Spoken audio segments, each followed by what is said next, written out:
So going over the front squat now, so we're gonna do the front barbell squat. So going over the setup, we wanna make sure we get our grip. Same thing about shoulder width apart, maybe a little bit wider, depends on the mobility of your shoulders.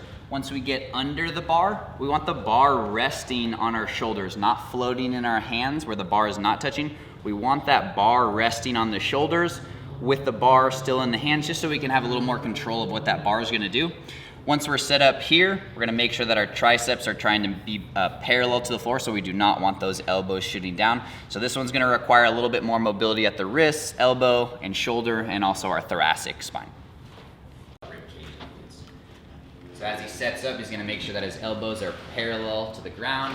Still fingers are in contact with the bar, bar's in contact with the shoulders, making sure his rib cage and his glutes still stay in a nice position. He's not flaring or arching his back too aggressively here.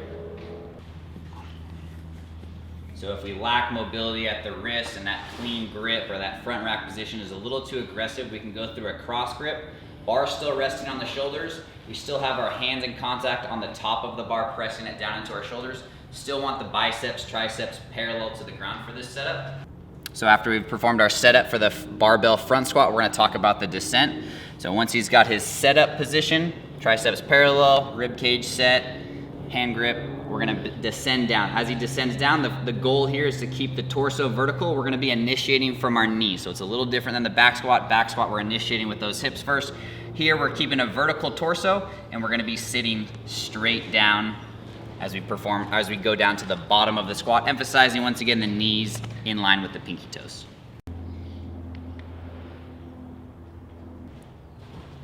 So once we've got our setup and our descent on the barbell front squat, we're gonna be talking about the ascent back up. So for the ascent back up, he's just gonna be reversing that descent back down. So he's still maintaining those triceps parallel to the ground as he stands back up, maintaining that posture. He's not letting that bar tip him forward.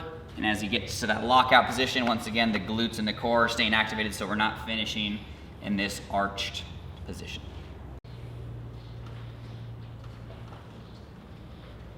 Ideally, we want that bar going straight down, straight up. If somebody does not maintain the position well, we can elevate those heels. We can use 2.5 pound plates, 5 pound plates. So if we elevate those heels, it's gonna give him a little bit more mobility at the ankle, and it's gonna allow him to hold a better setup position. So keeping his elbows up, parallel to the ground, keeping his heels flat and his torso upright. So if you're performing a front squat variation and you're having a hard time keeping that vertical bar path, trying to elevate those heels and see if that cleans up your squat.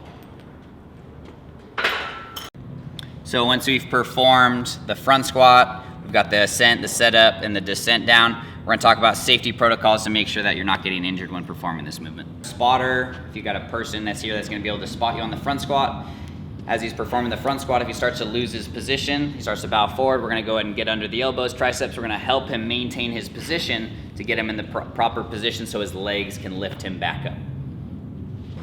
So when we set up the safety bars, when we do not have a partner to spot us, we're gonna be holding on to the black portion here, pulling out our silver portion. Go ahead and adjust it to a couple inches before the bar is about to touch when you're at the bottom of your front squat position. Once you've found that position, set up those safety arms. And that way when you get to the bottom of the squat, you still have full range of motion, but if you were to drop a little bit lower, you're gonna have these bars right here to hold the bar so you can safely get out from under it.